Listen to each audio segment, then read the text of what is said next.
Hello and welcome to the second part of our awesome symmetric drawing. Our objective today is to draw symmetrically.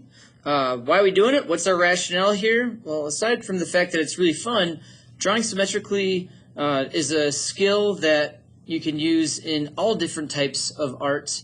We see it in industries like architecture, STEM fields, robotics. Symmetry is a part of life, and knowing how to draw it is just fun, and it helps you understand the world around you. You'll find that our bodies are also oftentimes biosymmetrical. This is a fancy word for essentially biological things that are symmetrical, and you'd be surprised most humans are symmetrical. Most animals are. There are some that aren't. You know, sometimes we're missing a limb or might not be born with the same amount of fingers on one hand as the other.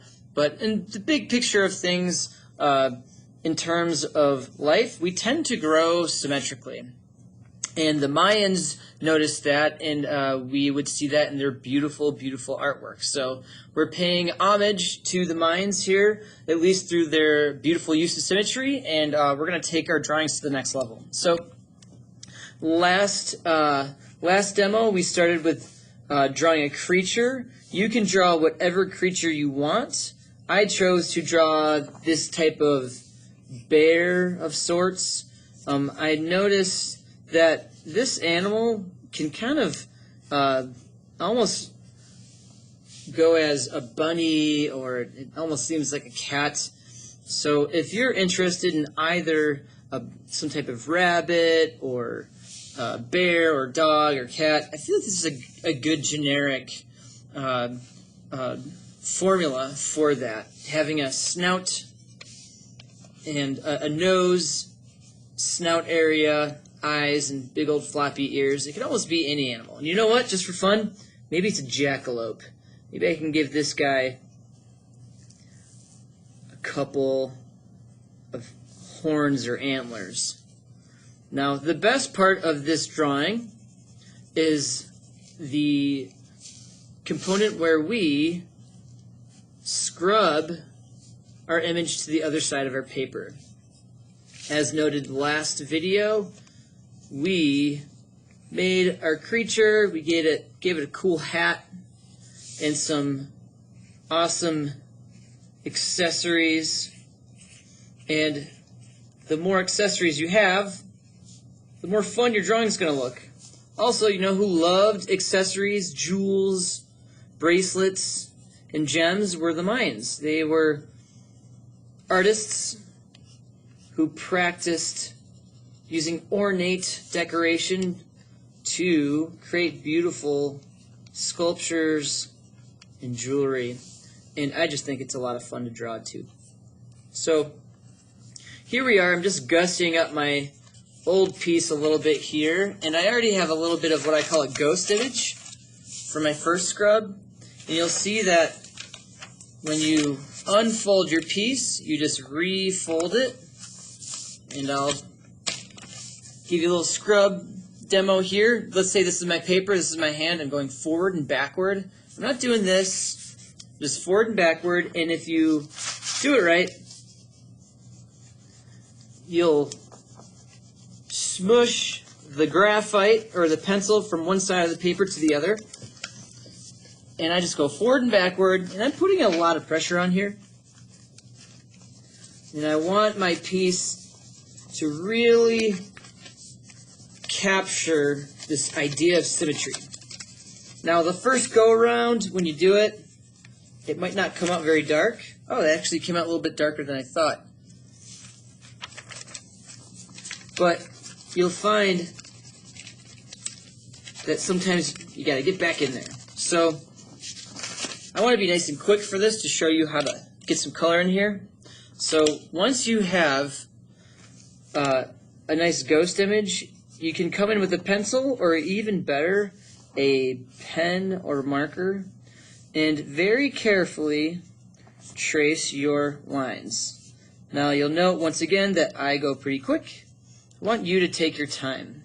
I want you to really Think about those details, and when you're super happy with your piece, only when you absolutely love it, then you can come in with a marker and give it some detail. Now, oftentimes, this step is actually done last, but I wanted you to see what it looks like once you get some of these details in here. As noted, I'm going really fast. I want you to take your time. But you'll find it's really fun, and it yields great results when done correctly. So this is coming together nicely. You'll note that my lines are very straight. I was taught to draw very straight. Well, let's give him some cute eyes. And I find that straight lines are much more friendly than round lines, especially with symmetry.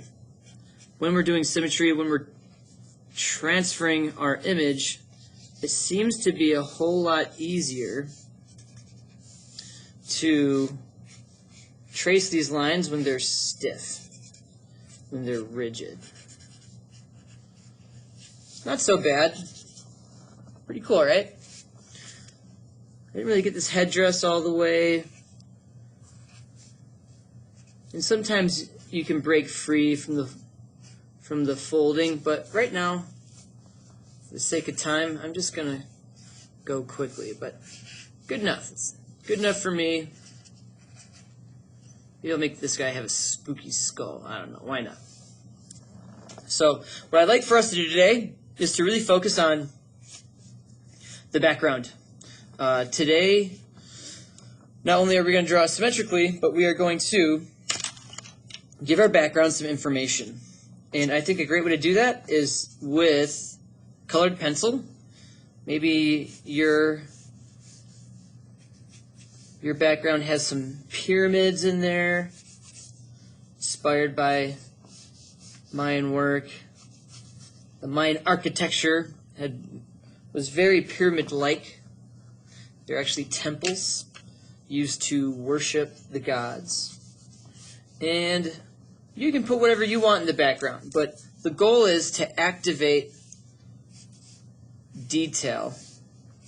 Activate the background with line work. Let's make these mountains, and I'll make this a sky. Now, even this little element of just clouds in the background can really enhance my piece. I'm going to get my little antlers in there.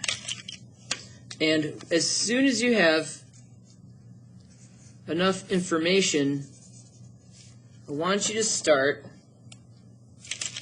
thinking about what your background looks like. So watch my hand. When I'm coloring, I'm always coloring in quick, light rows. Left to right, or right to left, depending on what your hand you are. You'll see that I'm left-handed. I find it's easier to actually color from right to left, but it's okay if you do it differently. But you'll see, once again, I'm going very fast. I want you to go slow. But when you use the broad part of the pencil with a sharp tip, you can really cover a lot of surface area when you hold it sideways, and it's soft. It's nice and soft, so your lines tend to be a little bit smoother. They're not so crunchy looking. Like up here, I hold it way back here, and I just put a lot of medium pressure on that pencil, and I'm cruising around. Now, you don't have to have a ton of colored pencils to make a super cool piece. In fact, all you really need are 3 colored pencils, red, yellow, and blue. That's what I use. That's what I use when I paint. This is actually more of a violet. It's quite violet, but I'm okay with a violet sky. I think it's kind of cool. Sometimes if my lines aren't working, I can come the opposite direction and make tight rows, and that will help smooth out some of these distracting, scratchy lines. And I'm pretty happy with that. Right down here, just for fun, I'll put in maybe some yellow for some of these temples back here. Okay. And way back in the background, we got some mountains. Now, if you want to make brown, maybe you want some brown mountains in the background, you can just simply try mixing all three of your primary colors. You'll see that this is turning a little red right now, and a little orange. Red plus yellow equals orange. And when I lightly come in here with my purple, or my bluish color here, you'll see that it turns rather brown. That's the trick to making brown, is red, yellow, and blue. And maybe I want my temples down here to be a little more orange looking. I can come in with perhaps a little more red on top of that yellow. And sometimes, or oftentimes, working in layers is a great way to get these to pop. Cool. Maybe I want some green grass right in the foreground, and all I have is a red, yellow, and blue pencil. I can start by laying down some yellow. Of course, you'll take your time. And then maybe a little bit of what should be blue on top. Sometimes you got to work a few different layers. You should be able to get something with a pretty cool result. So the fun part is you adding details, colors, exotic patterns perhaps, to really make this pop. So take your time with it, have fun with it, and really flex those details. See how many different places you can model symmetry. And oftentimes what I'll do is put one of my works maybe on a wall and step back a good 10 feet.